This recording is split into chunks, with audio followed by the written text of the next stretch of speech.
democracy. I mentioned earlier, and I'll say it again, please put your name in the chat and where you're from so we can all see the community we have here.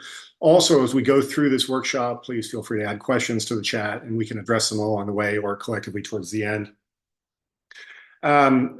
And I'll just tell you real quick, I'm going to say a few things about myself, and then I'm going to share kind of a speech I put together just to give you a sense of like the kinds of public speaking I am dedicated to doing myself.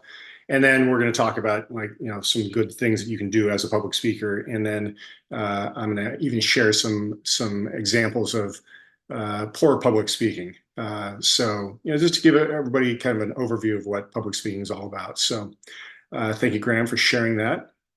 It's our public speaking workshop. Now, I want to say here on Martin Luther King Jr. Day, I'm humbled and honored to speak to you about such an important topic as public speaking, when speaking out arguably matters more now than it ever has in our country. This occasion, of course, calls for a quote from Dr. King, and here's one that I've always loved.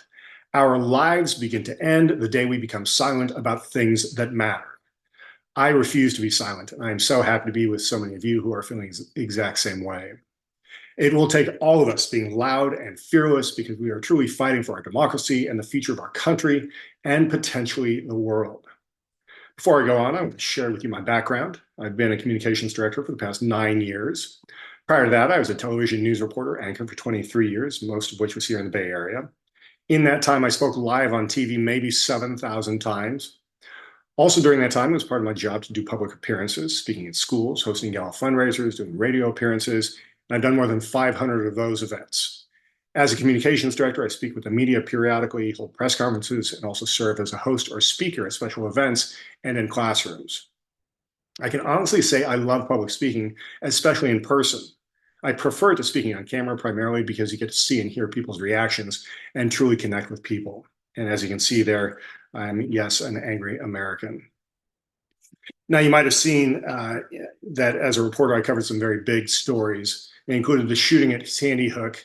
I was in Connecticut for 4 days covering that story, local impacts of and reaction to 9/11, the advent of same-sex marriage here in California, and in Nevada, I was a media witness for an execution.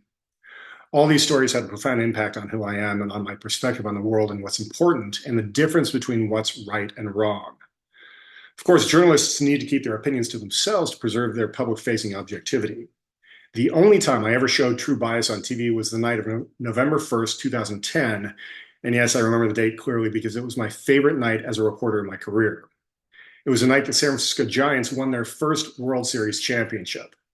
I covered the celebration for my favorite team in San Francisco with 3,000 fellow fans during a live shot, and I put on my Giants jersey live on TV. But I was a news reporter, not a sports reporter, so I was able to get away with it. Now, one of the best things about leaving the news business almost 10 years ago is that I no longer need to hide my true opinions and beliefs. I can be myself, and that means advocating for what is right, calling out what is wrong in our country and our world. And we all agree, there is so much that's wrong right now. I have to say one of the things I hate most about where we are and the people who put us here is the sheer weaponization of hatred. It's what the rich and powerful have always done to the people, make them hate each other so they don't notice what the rich are doing to all of us. President Lyndon Johnson said it very well. If you can convince the lowest white man he's better than the best black man, he won't notice you're picking his pocket. Hell, give him somebody to look down on and he'll empty his pockets for you. Is there a better explanation for what has happened to our country?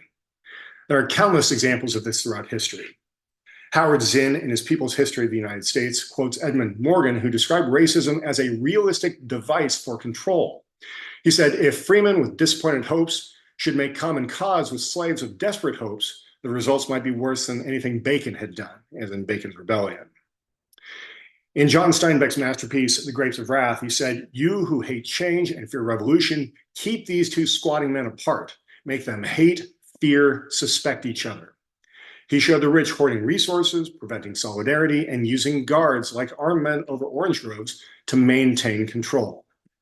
Does that sound familiar to you? And seeing the recent surge of conservative Christianity, which is driving much of the hatred and harm that's being perpetrated on the people of our country, here's an important perspective from Napoleon. Religion is what keeps the poor from murdering the rich.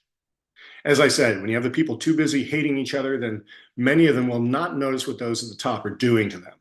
That's exactly why the radical right, especially those at the top, are so focused on demonizing everyone who's not in their camp.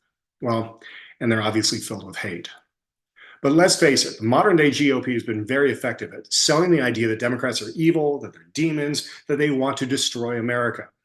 At the same time, they're also convincing their followers that hatred is not only acceptable, but virtuous. They've convinced their followers that the LGBTQ community is a threat, that women don't deserve the same rights as men, especially since women are not acquiescing to men's advances the way that the Andrew Tates of the world want them to, that immigrants are criminals, stealing our jobs, a threat to our way of life, and lazy all at once. Yeah, lazy and stealing our jobs? Does that make a lot of sense? That public health experts are trying to poison them, that teachers are groomers. And now they're saying things like Americans don't have to apologize for being white anymore, as if that's ever been a thing. 15 to 20 years ago, it was hard to imagine how so many German people could fall in line behind Adolf Hitler in the 1930s. Unfortunately, I don't think any of us are surprised by that now, since it's arguably happening again. And we can all agree that it's even more shocking now because we have the history of the past 90 years to help us avoid the same fate. And that's where the destruction of our education system comes in. I remember in Texas back in 2012, the state GOP wanted to ban the teaching of critical thinking in schools. Again, they wanted to ban the teaching of critical thinking in schools. The party platform said critical thinking had the purpose of challenging the students' fixed beliefs and undermining parental authority. These days, you can interpret parental authority as government authority. In fact, weren't a lot of right-wing hacks and others calling the president daddy a while back? Bottom line is when you sabotage the education system and go even further by convincing people to hate education because education is propaganda that will make them liberal, you foster a less educated voting population, one that is far easier to manipulate. And that's where the manipulation of hatred comes in. They created an outrage machine that causes people to hate everyone who isn't white, straight, and by and large male. When you have the masses distracted by their hatred for and distrust of each other, you can do things like take away their health care, take away their rights, cut taxes for the ultra rich and do nothing for the poor and the middle class, and frankly, rob the country blind. We all know that's what's happening right now. Repeat a lie enough and it becomes the truth is a law of propaganda attributed often to Joseph Goebbels. It's exactly what the GOP does now, and their leader is the worst offender. They don't even try to tell the truth anymore. They lied about Renee Good, calling her a terrorist shortly after she was murdered on camera before any investigation even started, much less concluded. They lied that they need Greenland to keep us out of a war. They lied that they invaded Venezuela because of fentanyl, which does not come from Venezuela. They lie about everything. We know all this propaganda campaign. We all know this propaganda campaign would never work without the entire TV networks that are spoon-feeding their lies to viewers on a loop. And social media, of course, is one of the primary vehicles driving our division. It makes it way too easy to spread ignorance and, in turn, hatred. The good thing is more and more people are waking up to what is happening and how corrupt and evil those currently in power are. So we must keep the pressure on. We must talk to everyone we can. I personally have a Facebook page with 5,000 people on it. Most are progressives like me, but I do have a number of conservatives as well. I long ago deleted the craziest of them, but keep some around to know what they're saying and expose them to rational thought and facts as often as I can.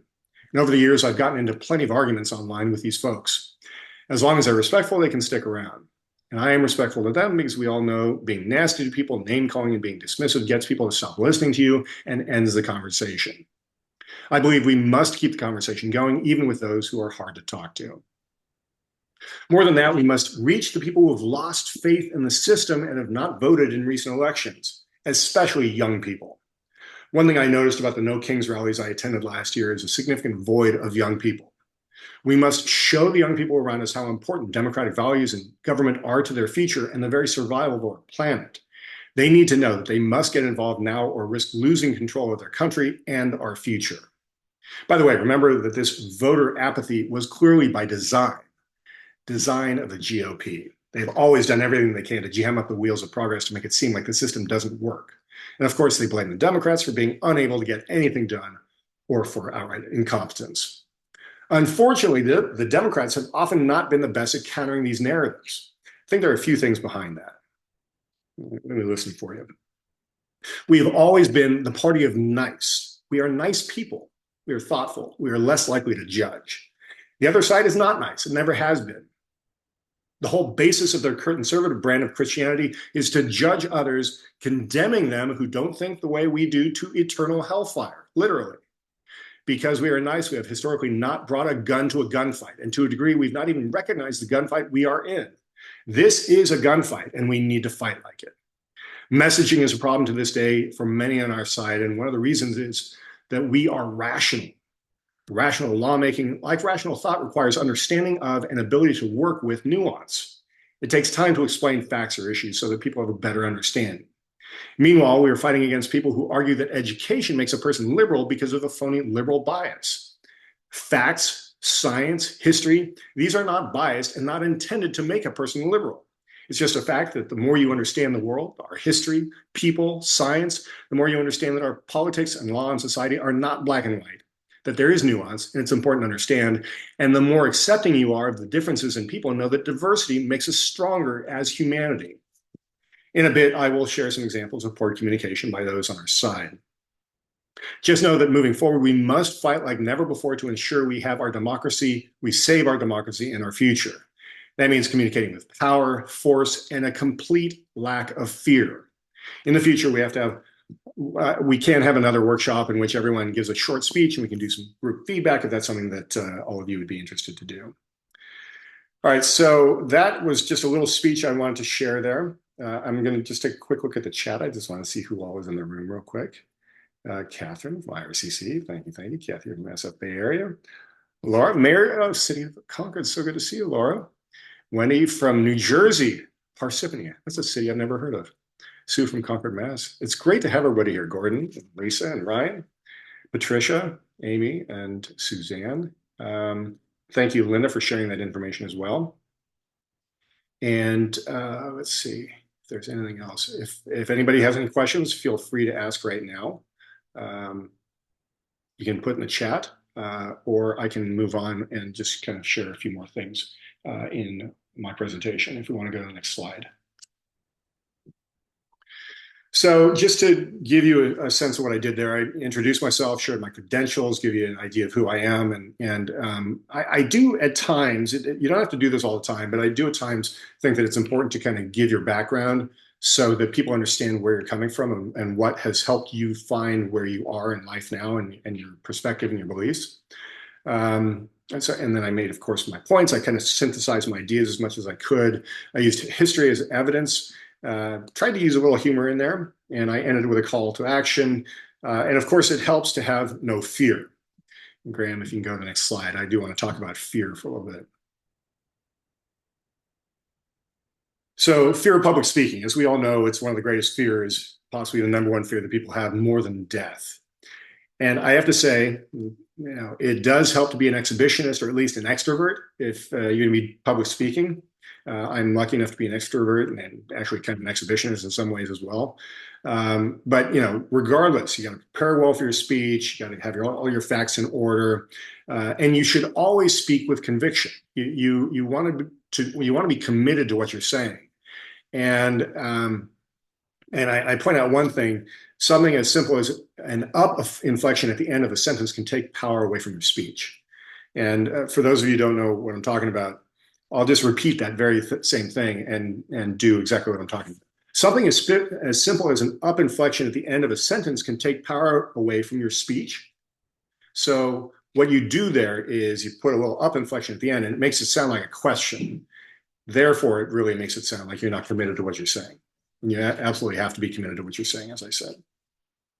And of course, you don't want to get bogged down in details. And that honestly, this is, I think, one of the biggest drivers of people's fear when it comes to public speaking is they're kind of worried that they're going to look ridiculous, or people are going to laugh at them, or people are not going to believe them, or something like that. But generally speaking, especially in a context like this, I'm of course I'm assuming a lot from everybody, but the fact that you're here says to me that when someone is talking, the people who they're talking to want to hear what they're saying. They want to hear what you have to share. And so that should give you a leg up already in anything that you're doing. Graham, next slide, please. So here's just, obviously a couple little pointers here. Be authentic, be enthusiastic, be fearless, be inspirational, be passionate, be succinct. Succinct is one of those things, and I can say this from personal experience, even as a TV reporter. I remember the very first, I think it was the very first live shot I ever did was in a town called Yuma, Arizona, down kind of right on the border of Mexico. And it was actually an election story. And I proceeded to talk on camera for like a minute before I got to the bulk of my story. And so it's always very easy to kind of feel like you have to say more, but it's honestly actually better to say less than it is to say more. And so, you want to say that, you want to make your point. You want to back it up with facts and history, et cetera, but never feel like you have to say more. You can always stop and just be succinct in what you're saying. Connecting the dots as much as you can, as much as you can, is always helpful as well. And whenever you can, use humor. That helps drive home those points. Next slide, please. So I wanted to share a couple of examples of Democratic leaders speak recently that I thought was terrible. I mean, these are really, for different reasons, they were examples of very poor communication. And I'm not going to name who said these things, but on the U.S. attack in Venezuela. So I've been talking to so many members of my caucus today. Everybody is very, very just totally, totally, totally troubled, worried. That is an actual quote from a press call that one of our leaders did. And I mean, A, is not succinct. B, he says very, very just, totally, totally, totally, and says nothing in 7 words. And, saying totally troubled or worried, how about using a more powerful word first and foremost, like outraged? This is illegal. This is like, being declarative about something and not fumbling over yourself. And I think that that's part of it too, is just not being in a position where we're going to say something that is makes us come off as like we're not committed to whatever it is we're saying. I mean, this sounds completely and totally uncommitted. The second quote is actually the way it's said. I don't really have a problem with, although the content of what is being said I have a very big problem with. And of course, this is on ending the government shutdown when the Democrats voted 8 days after we, had a great day on the special election across the country, new governor in Virginia, et cetera, et cetera. I mean, we had a really good night just a week earlier. And then for whatever reason, 8 of the Democrats voted to end the government shutdown with the Republicans. And this person said the problem was the shutdown wasn't accomplishing either goal, and there was zero likelihood that it was going to. So standing up to the president didn't work. It actually gave him more power. And for me, it's like, how can you possibly say that when we, took it to the Republicans in that election just a week earlier? Obviously, it certainly felt to me like we were having a big impact. So I think that those are 2 pretty good examples of people who did not really understand how to communicate in a way. I mean, I think that the second quote obviously is something that we shouldn't have done in the first place, but the first one is just a perfect example of how not to communicate. And of course, I wanted to list some communicators that I admire who are just fantastic at what they do, and that's the next slide, Graham. And you all know this, I'm sure. AOC, Jasmine Crockett, Ted Lieu, Mayor Pete, Josh Shapiro, J.B. Pritzker, Gavin Newsom. They're all brilliant at this, and we need more people like that. And not just more people in places of government, but we need more people like them, on TV being interviewed, at rallies, speaking out, and doing workshops like this. Just talk like Linda said, speaking to the city council or the board of education, or wherever people are allowed to speak out. We need more of this, and so I think we've all got some great examples to follow in all of these folks. And I will say, just coincidentally, my girlfriend's sister was Mayor Pete's chief of staff when he was transportation secretary. So there's a nice little connection there. So, all right, next slide, please. So now I just wanted to open it up for thoughts and questions and comments and criticisms, whatever you guys want to bring to the table. I'm here for it. So. So if we want to, unmute people, feel free. If there's any questions or comments, concerns, feel free. Everybody can unmute themselves. You want to ask questions.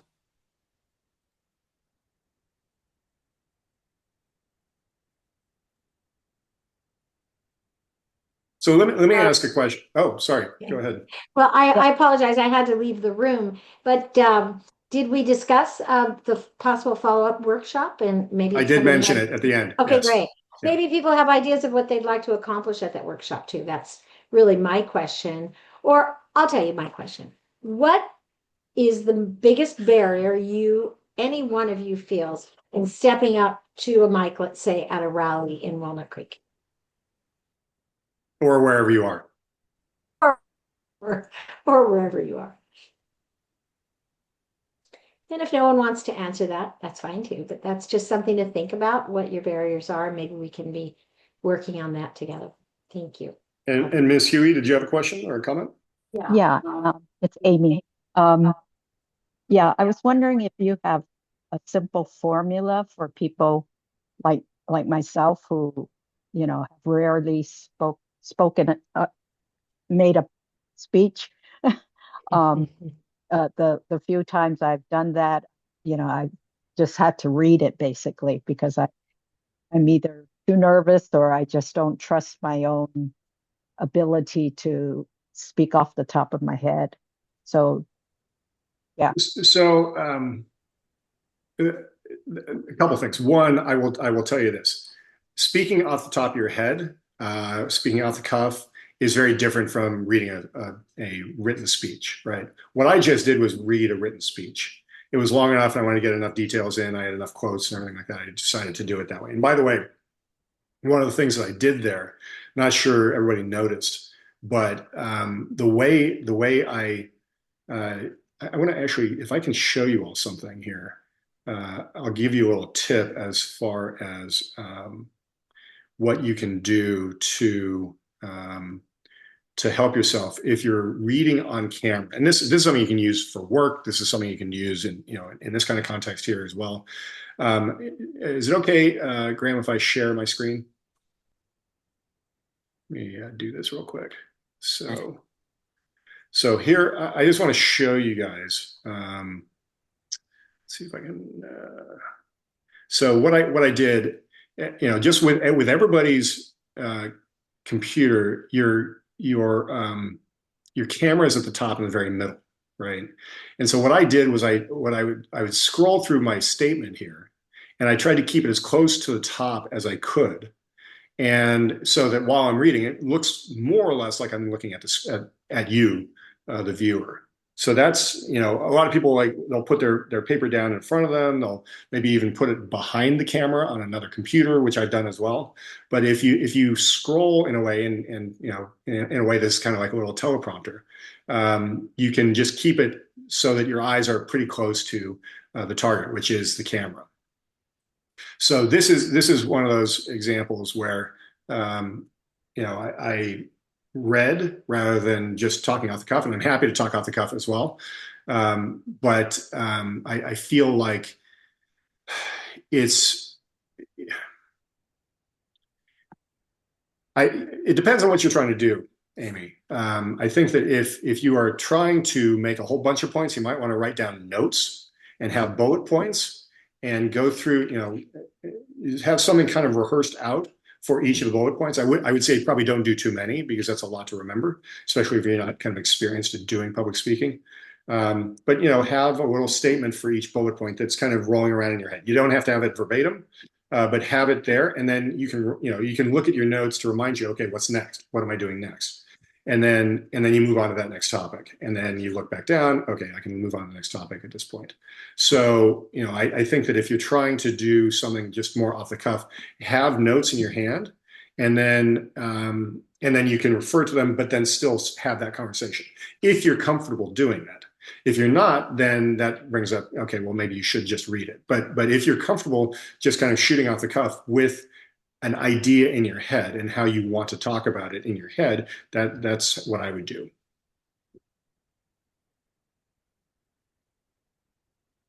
Great. Thank you. Mayor? Yeah, hi, John. Thank you. Thanks for your presentation. Sure. Yeah, one of the things that I struggle with is I will spend time writing and really organizing my thoughts and my words on paper or maybe on my phone. And when it comes time to, step up to the microphone, what I've written and formulated doesn't come off as very spoken word. It's like reading it is one thing, or just the translation from what I've written down doesn't always convey that like sense of I'm here standing here speaking in front of people. Does that make sense? Yes, yes, yeah. Reading something out loud with conviction is definitely a skill that you kind of have to learn. It's one of the things that being a newscaster for 20 plus years helped me kind of master. And thank you, Suzanne, for saying that you didn't know that I was reading. That's really cool. That's exactly what I was kind of aiming for. Um, it's so what I would say is this: it when you are reading, what you tend to do is you often read faster than you should be. Mm. And when you read faster, it kind of flattens everything out. And what you may need to do instead is try to slow down, try to take a breath between each line. That is between every sentence. So when you're doing the news and you're like, if I'm sitting here reading the news to you, I'm the news anchor tonight, and I'm sitting here reading the news. As the prompter goes by in front of me, every sentence is its own paragraph. Mm. And then between each paragraph, what I would say is take a breath. It slows you down and it kind of paces you in a way that gives you a little bit more control over what you're saying overall. Now, on top of that, what I would suggest you do is if you're really trying to make an important point in whatever it is you're saying, and I would assume as mayor, you're trying to make an important point all the time. So, but if you're trying to make any kind of important point and one more so than another or whatever, what you might want to do is find, let's say you divide your statement, you're doing a 30-second statement or a minute-long statement or 5-minute statement, whatever. You divide up your whatever it is that you put together into those little bite-sized things. It gives you time to breathe. And then in each one of those little segments of statement, whatever it is that you're saying in each one, try to find what word you're trying to drive home really the hardest to really drive home the point. In news, we would call that, what word do you want to punch the hardest? Nazis is a good word to punch, like in our context here, right? Freedom, democracy, those kinds of things are the kinds of things that you want to punch. And so if you kind of level out your pace, you give yourself time, and you think more about what you're saying, I think actually one of the big problems is that when people read, they're more focused on the reading part of it, the mechanics of reading, rather than what it is that they're saying. Mm-hmm. And so if you focus more on what you're saying and just know that the reading part of it is a vehicle to get that point across, then you're going to be much better off moving forward. That's helpful. Thank you. I appreciate that. Of course. Of course. I had a question. Sure.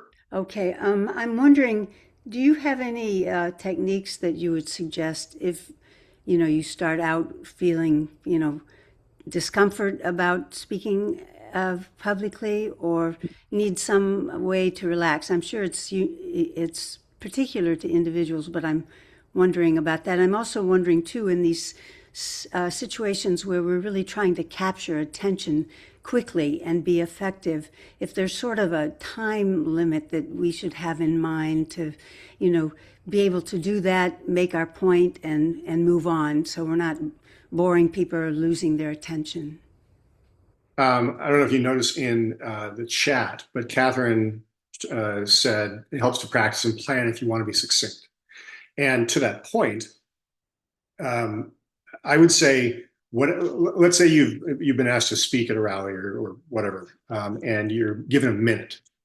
Prepare whatever it is you're going to prepare, and then go over it several times and time it so that you know how long it is that you're actually talking. And if you're kind of in that area, in that range, then you should be good. Now, with regard to techniques to kind of prepare yourself, One of the things I have found personally is that even though obviously I'm not particularly scared of public speaking. I've done it so many times, and I'm pretty experienced at it. But there have been plenty of times where I felt kind of anxious before I got on stage or whatever, got on camera or got on the mic or whatever. And so it's feeling anxious, like wanting to do it, kind of like, being kind of ready, like, okay, let's go. It's like, almost like a batter taking a swing at the plate. Let's do this. And so one thing I would say in that context is remember that once you actually start talking, a lot of that anxiety goes away.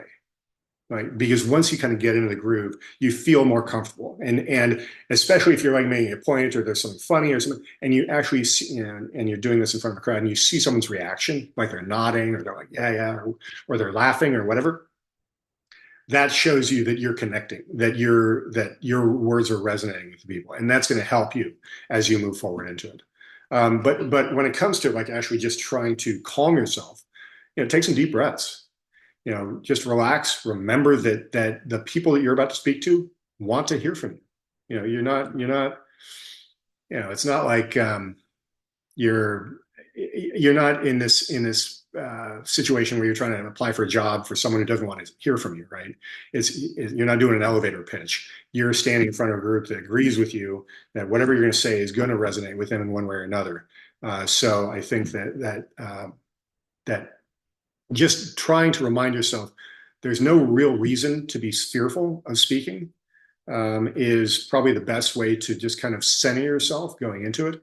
And then if you have to do the exercises like, take some deep breaths, just relax, try to think of something pleasant, etc. I think that you're going to be better off doing that. Catherine, did you want to add something? I just have a question. Is this a good time? Yes. Yeah. So one thing I haven't done as much, but I've heard is like one of the best ways to connect with an audience is to tell a personal story. And I just wanted to hear your thoughts on that.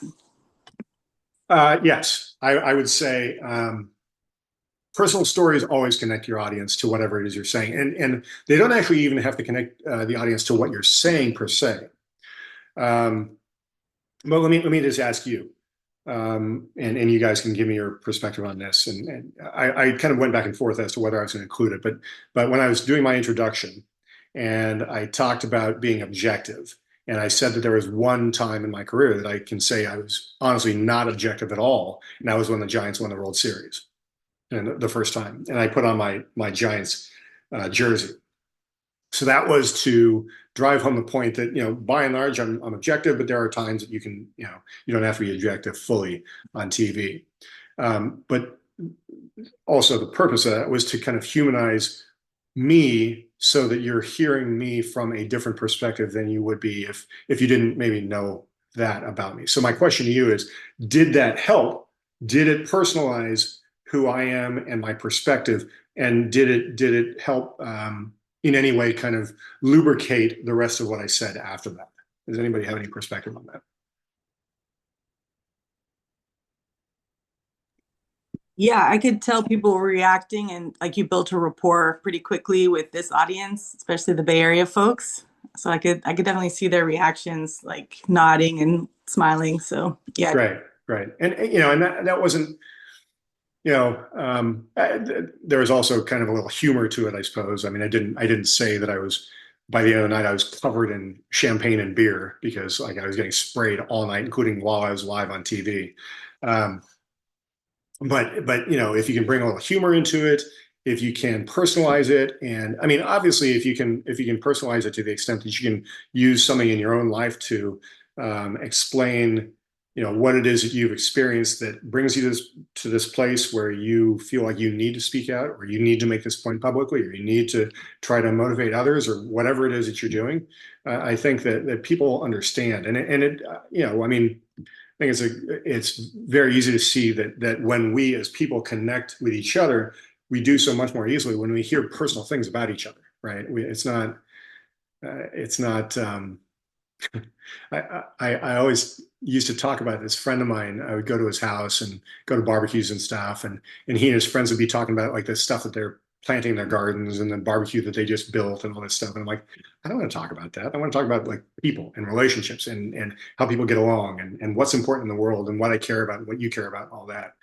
And so I think that having, having a more personal view of someone really does help you connect with what they're saying and with them as humans. So yeah, I think that that probably about covers that aspect of it.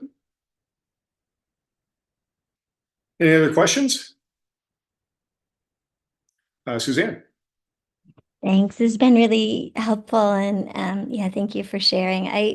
One thing I was wondering is like I feel like messages maybe it's helpful to make them even more succinct nowadays because people's attention spans are so short. So I was kind of curious about your thoughts on that, and I'd also heard something about like the rule of threes, where someone who I liked who spoke a lot would often like share like three ideas, but would try to keep it kind of limited. So what do you think? So I've got a unique perspective on short attention spans. So when I was at Channel 2, hang on a second. Pardon me. When I was at Channel 2, I started there in '96, and it was, I don't know, within about 5, 7 years, that's when the advent of Twitter was. So sometime in like the early to mid 2000s. And at the time, those of you who are in the Bay Area know that probably know that the 10 o'clock news, which is what I was on the most, was at that time when Dennis Richmond was there, when Elaine Crowell was there, when Leslie Griffith was on the weekends, et cetera. It was the #1 rated primetime newscast in the nation. And one of the reasons it was that was because it was kind of more of a long form, almost magazine kind of show, in that every one of our reporter stories was roughly 2.5 minutes long, which is significantly longer than most of what you see on TV now. And there were a lot of stories that were even longer than 2.5 minutes. And the point I'm making in all of that is that when Twitter came along and people started to see, okay, this 160 characters or whatever that people are communicating in now, when that came along and that actually started to kind of shift how people did things, there was a shift at my station. Oh, we need to be much more like Twitter. We need to try to catch the people who are on Twitter and like want to communicate that way, which is one of the reasons why we stopped having stories 2.5 minutes long. We went down to like a minute 30, minute 15, somewhere in there. And so you're not getting nearly as much depth. You are not getting nearly as much, as many different perspectives. 2.5 minutes gives you a lot more room to have more experts, more people who are impacted, a lot more things that you can put in a 2.5 minute long story than a 1:15 story. And so I think that that it is hard to be in this world, which is such a complex world in so many different ways. Everything about the world right now is so complex. And that was kind of one of the points I was making in my speech, is that we rational people have to talk about nuance. Like when we're talking about an issue like immigration, there's tons and tons of nuance. It's not immigrants are bad, get them out, because unfortunately that's who we're dealing with. And so this Twitterification of the way people pay attention to things has actually really, really damaged society, in that you're right, they don't have the attention span that we used to. People don't read the newspaper. People don't read books anymore, for God's sake. And so yeah, and that's one of the things that we really are working against. Now, that said, we can do that too. We can certainly play that game as well. And I'll just point to when it comes to trying to communicate broadly, making points, and being very effective at it, I'll just point to Gavin Newsom's Twitter page, or whatever Threads page, whatever it is that they communicate on. His social media team is amazing, and they are great at putting out these little bitty nuggets that really drive home important points. And so I think that we need to do all of it. We need to be very succinct in a lot of things that we say. We need to communicate in those venues as well, just like everybody else is communicating. And we need to understand that really that's all that the other side is doing. Like they're communicating in this very short attention span way. You know, the president is well known for speaking in like these weird short bursts, weird short, not even short, but like some of his Twitter posts are these long, whatever crazy things, but also these really short ones, right? And so we definitely have to compete with that. But at the same time, we don't want to lose sight of the fact that important issues in our country deserve attention, deserve the kinds of in-depth discussion that they need in order to get these important messages across. And that's one of the reasons we need to try to get people to pay attention, right? I mean, and I'll tell you, social media, if nothing else, social media has done really two things to us that have really damaged society. And I think led us, at least in part, to where we are now. One, they've given us such shorter attention spans. I mean, scroll, scroll, scroll, scroll. That's what people do all day, right? Even a lot of us do a lot of that all day. But two, it's also made us significantly more self-centered, vain, focused on likes and clicks and just all this just really meaningless stuff that doesn't actually impact anybody, right? Where, you know, to me, what's important is what kind of difference are you making in the world? Who are you helping? Who are you speaking to try to convince someone that they need to look at things differently? Like that's what's important to me. It's not, you know, did you get, you know, 1,000 likes on that picture that you shared, that selfie that you took or whatever. So I think that those two things, the self-centered nature of social media, which just makes you pay far attention to the world around us and far more attention to yourself and how people react to you. I think that and our shorter attention spans because of just the nature of social media, those two things have really damaged us. And so we need to figure out ways to combat that kind of globally, so that we are in a better space moving forward in a way that we can communicate what needs to be communicated in a way that people can hear it.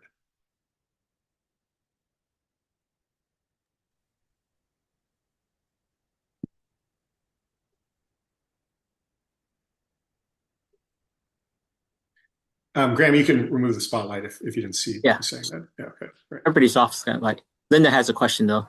Yes. Hi, Linda. Hi, John. Thanks so much for doing this. I've been involved in politics. So I'm 76. I've been involved in politics probably since I was a little girl, because my parents were civil rights people. Right. Anyway, thank you for doing what you're doing, because convincing politicians, elected officials, to what you want them to know and you want them to do, it's very important how you come across. And I've always been told that it's much better not to read, but I know sometimes we just can't get away from that. But it's a little easier now when the city council or the school boards give you 2 minutes or 1 minute to.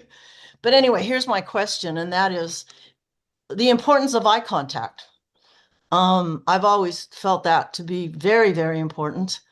And it gets in the way sometimes when I have to read some of my stuff, right?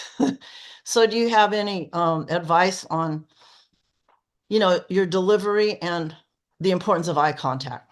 Yeah, I totally agree. Like when you're sitting there in front of a crowd, as you look at, to me, whether I'm reading or anything else, I always try to look at people and try to connect with them just visually between us with eye contact. You also, that way, like I was saying earlier, you know, you get response from people, and it can reassure you that what you're saying is resonating, that it's connecting with people. You know, you may get a smile, you may get a nod, you may get, those things are important. It kind of helps drive forward whatever it is you're saying. So the question, I suppose the question you're asking though is like, how do you do it? because, reading, I would have had to do a very different speech if I was in front of a crowd, right? What I just did. I could do it. It would have taken longer because I would have been reading, but also looking periodically, quite often looking up and kind of saying things. But it was definitely easier the way I was doing it because it was almost like I was reading on camera, and I had a teleprompter in front of me. But yeah, so if you're standing there just at a microphone, especially if you don't have a podium, it's significantly harder to do that. Oh, yeah.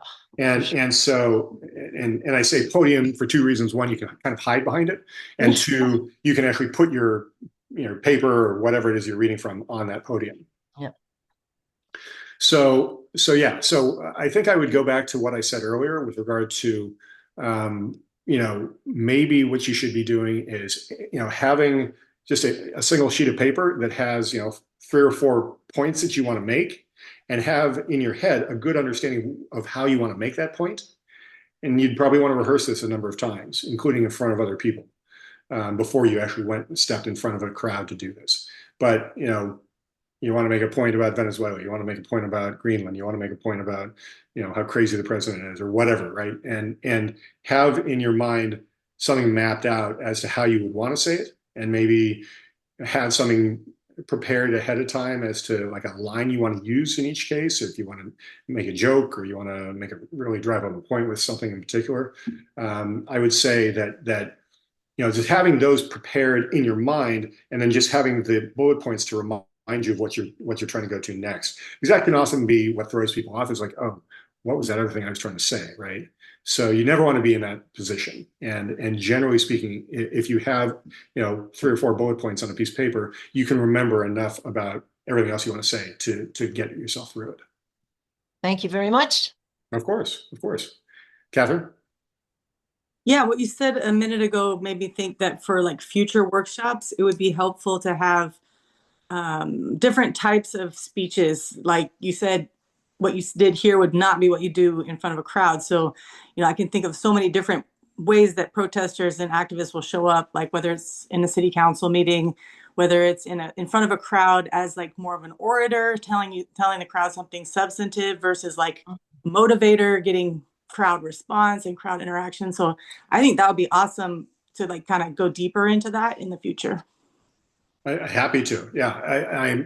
I mean, I certainly could have done this speech in front of a crowd. I would probably need a podium. Just having a speech all written out or anything like that. And I've done plenty of speeches like that, obviously. But when you see this comment from Laura, yeah, you made it your point strongly and made the needed eye contact. Well done. So yeah, I think that I mean, yes, I'd be happy to do another workshop on how to speak just kind of off the cuff. I mean, I think that kind of speech would be more of especially for the folks who are less experienced at this. I'd say you're going to want to be more brief than go on too long, because it's very easy when you're standing on stage to go on too long. I can't tell you how many times I've been in a situation, either watching speakers or being part of an event or something like that, emceeing an event, someone else is speaking or whatever, where like I wish they had a hook to like pull these people off stage. It's just going on and on and on, right? You don't want that.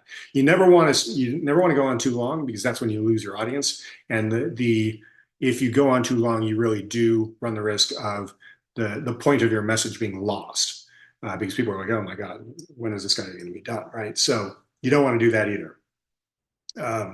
So there aren't that many people that I know of that can really give an amazing speech, totally off the cuff, with no notes and everything like that. One of those people is Gavin, and I remember I saw him.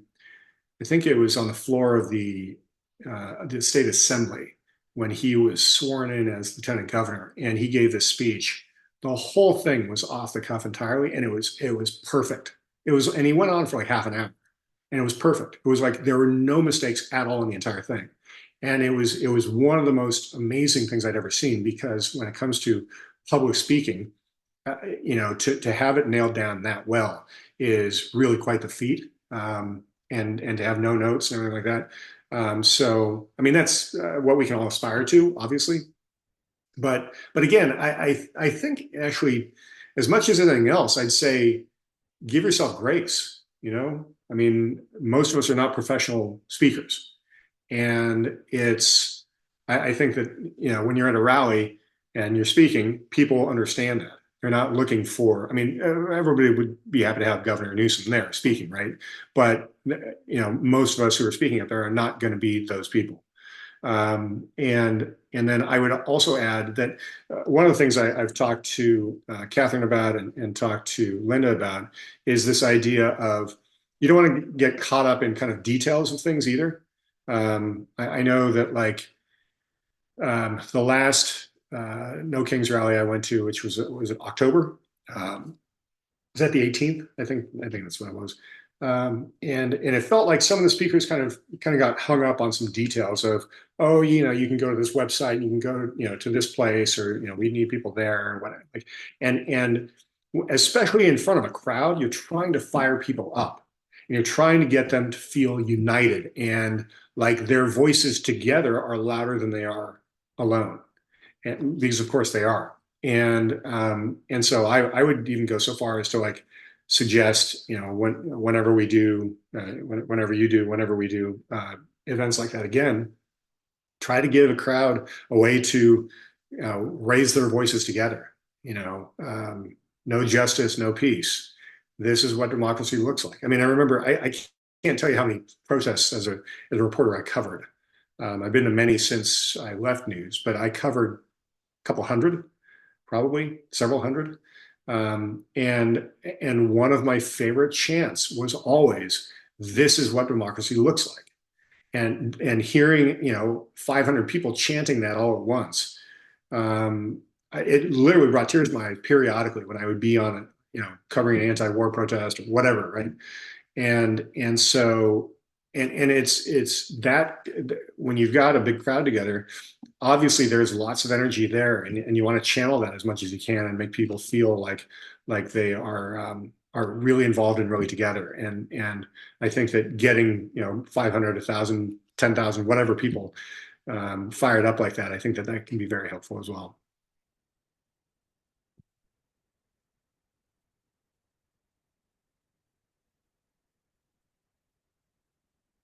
All right, any last questions? Well, I want to say thank you very much to everyone. Thank you, Graham. Thank you, Linda, for setting this up. Thank you, Catherine, for connecting me with Linda. I want to thank Congressman Mark DeSaulnier, who's an old friend of mine, for connecting me with Catherine and the folks at the Indivisible. And I appreciate all that you all are doing. Thank you so much. It's my honor to be here, and again, my honor to be here on Martin Luther King Jr. Day, which is still a national holiday, but who the hell knows how long that's going to go on, knowing this government the way it's working now. But as I've been saying to folks prior to now, I am so happy to be part of this, and I'm happy to help in any way I can moving forward. So please don't hesitate to reach out.